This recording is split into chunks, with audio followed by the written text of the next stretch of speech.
želimo još jednom uputiti poruku našim građanima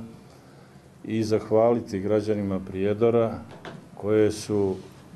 izričito rekli ne rješavati probleme na ulici, protesti nisu način rješavanja problema i želim izraziti puno zadovoljstvo što su građani pokazali daleko veću zrelost nego Savez za promjene koji je htio određenu destabilizaciju našeg grada, jer kako može neko ko organizuje proteste na drugoj strani se zalagati za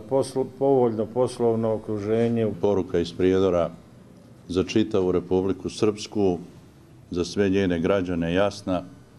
da su institucije Republike Srpske mjesta gdje se treba rješavati svi problemi, pa i privatizacija rudnika, da su izbori mjesto i način na kojima će se određivati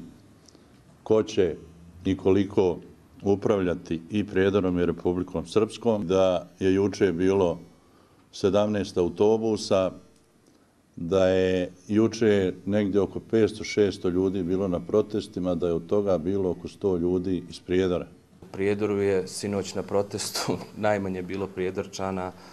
moglo se vidjeti i po broju autobusa koji su došli sa strane. Mene posebno raduje jer ovo je jedan miran grad, jedan grad koji gleda u budućnost, a protesti svakako nisu ništa što donosi prosperitetu i boljitku. Imaju uvijek i izbori.